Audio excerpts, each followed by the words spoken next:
Hello everybody, my name is Gavin LePage and welcome to our YouTube channel, 207PBAnglers.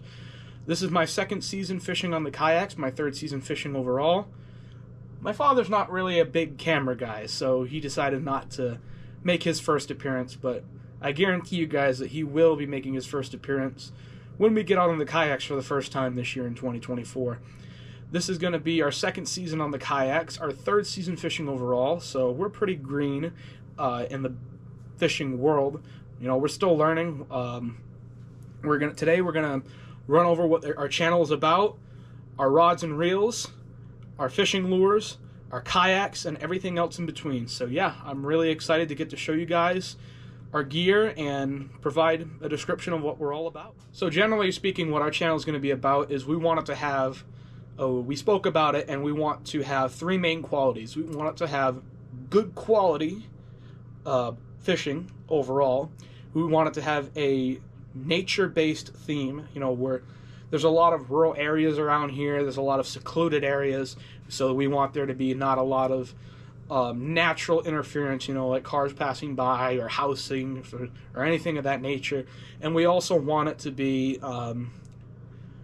not necessarily obnoxious, like you see a lot of anglers on YouTube who get excited, don't get me wrong, but we want to have sort of a calm and peaceful demeanor, something, you know, you can wake up to on a Saturday morning with a coffee. You know, that's the kind of fishing that we want to give our audience. Like I said before, me and my father are pretty green. This is only our third season fishing overall, second on the kayaks. So we're going to try a lot of new things this year. Primarily last year we did a lot of topwater. We fished with a lot of frogs, whopper ploppers, wake baits, that sort of thing. And me and my dad both agreed this year that we need to challenge ourselves. We need to use more spinner baits, more swim jigs, chatter baits, jigs, stuff of that nature, to really target these bass that might not be hitting topwater. And another goal that we emphasize this year is we need to explore a little bit more. Now, in our area of Maine, there's a lot of lakes, rivers, and ponds that hold a lot of great fish. But at the same time, we also discussed that we need to broaden our horizons a little bit and explore more to the north, more to the west, more to the east, more to the south, just anywhere in general, because Maine's a very diverse area in terms of fishing and where to look and what kinds of fish to target. So these are some of the lures that we're going to be using in the beginning of the season. So these are some of our jerk baits that we have. These are shallow diving jerk baits. These typically dive to about around 4 to 6 feet. These are shad colored, as well as this one. And these are some of our swim baits that we're going to be using as well. We have some shiner colored swim baits, some perch colored. And these are some of the swim baits we got for Christmas. These are custom made by a company out in Bridgeton around the Sebago Lake area. So these are very, very unique in their own right. And these are some of our deep diving crankbaits that we just bought. These typically dive to about 12 to 15 feet. And these are also deep divers. These dive to around the same depth as the previous one. The only thing that's different about it is obviously the color and just the general size of it. Now this is also going to be very similar to the last one. The only thing that's a little bit different is that it's just a little bit bigger, so you can go and target bigger fish. Now these are some of our square bill crankbaits that we're going to be using in the pre-spawn phase to try to target those fish up shallow. Yeah, they're pretty similar. We changed out the treble hooks on these because they were rusted when we found them. And these are some of our going to be our soft plastic swim baits that we're going to give out a try. This is a largemouth bass, or supposed to imitate a largemouth, as well as this is going to be pretty much the same.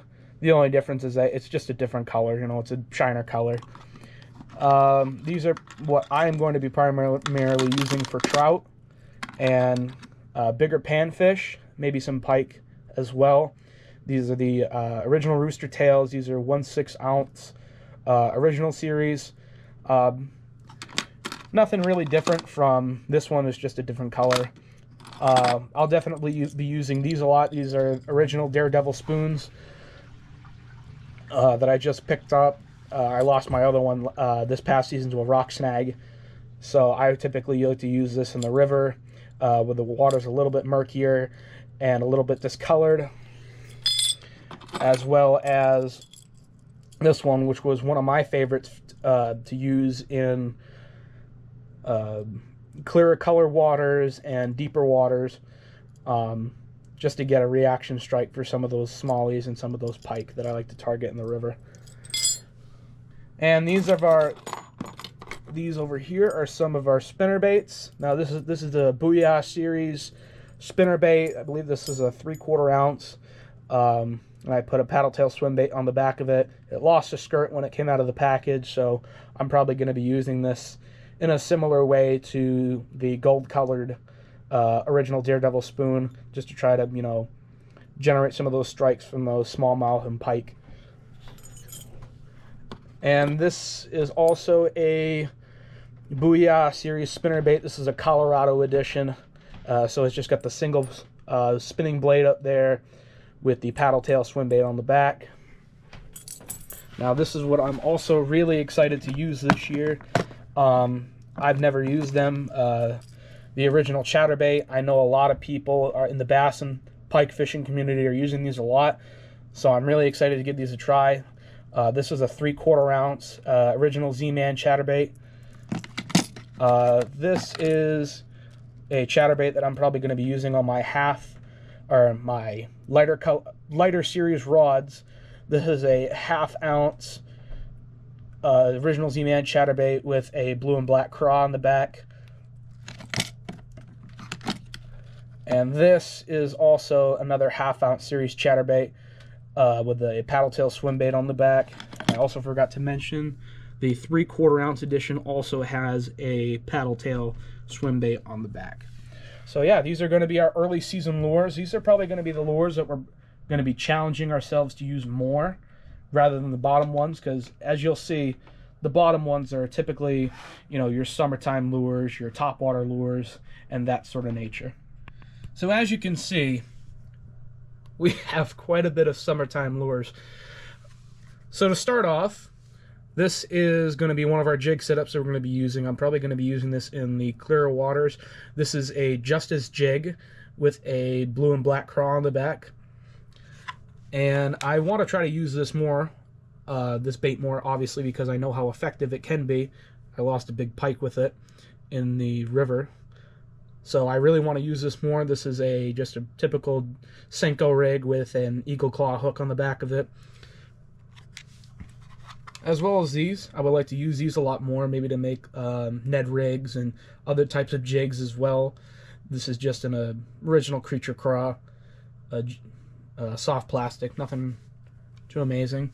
Then we got our 75 series Whopper Ploppers, our 90 series Whopper Ploppers, our Spro Zero Minnow 130s, which are its style of wake bait, as well as our massive bluegill lure.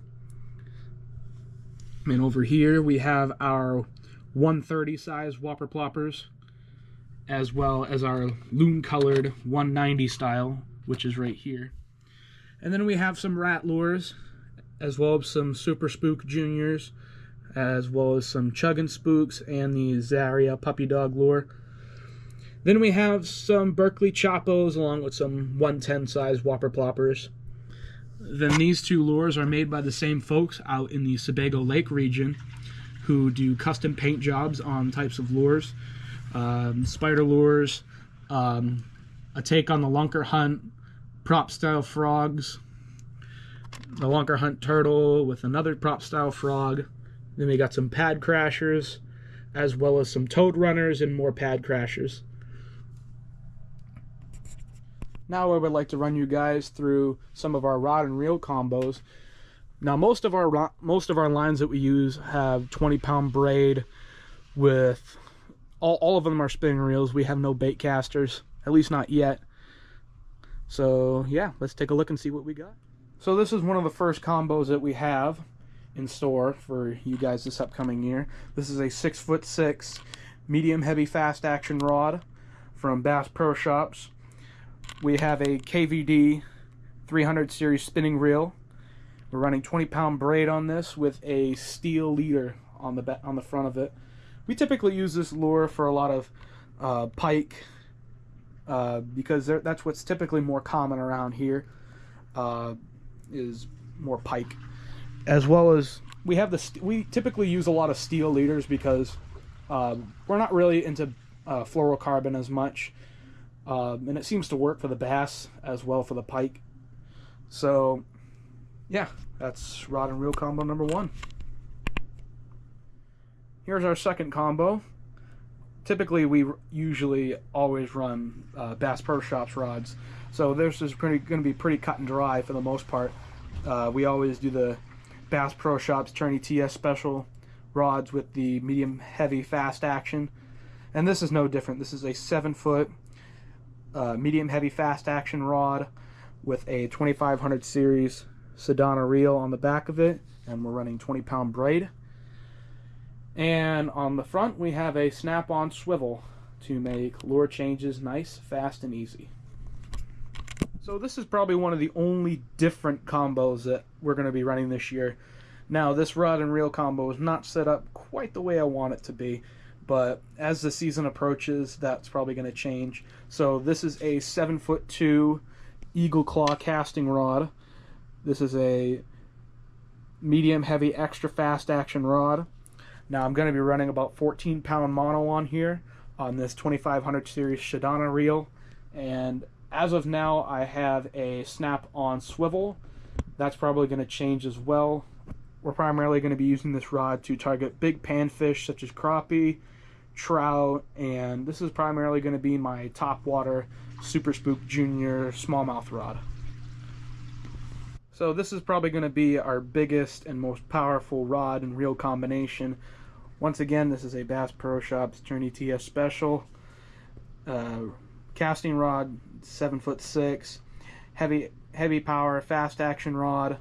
We're running an Akuma Avenger 4000 series reel. We're running 30-pound braid on this, and we have a snap-on swivel at the very end. This is going to be our big bass, pike, muskie, and possibly striper combo. So once again, another rod and reel combo that we're going to be using this year. Another Bass Pro Shops Tourney TS Special rod. This is a 6'6" with it's a medium heavy fast action rod. On this combo we're running a Sedona 4000 series reel. We're also running 20-pound braid on here, and at the end we also have another snap-on swivel. Now this is our newest setup that we just bought. This is once again another Bass Pro Shops Tourney TS Special casting rod. This is a 5'6" light power fast action rod with a 2500 series Sedona reel. I'm going to be running 8-pound mono on this. This is going to be my bobber fishing combo, as well as my trout fishing combo as well for when we go creek fishing. Now, unfortunately, I can't show you guys the kayaks. They're tucked away in storage at this time, but I will give you guys a quick rundown on them. They're 10-foot series, 10-ton kayaks, blue and orange colored. They have a 275-pound weight capacity, and we purchased them this past May at a local Dick's Sporting Goods. They were on sale for, I believe, 25% off. They're about between the two kayaks are about $1,100. So we spent about $500 on each, and in between the life jackets we had to get, the hats, the paddles, the whistles, everything else, we both would consider it a hell of a deal, and we're very happy with how they did this past year, considering some of the terrible weather conditions we had to go through. Yeah, we really like them a lot. And that about wraps it up for today. I really hope you guys enjoyed our introduction of our channel, our fishing lures, and our fishing equipment, and what you can expect from us coming up this year.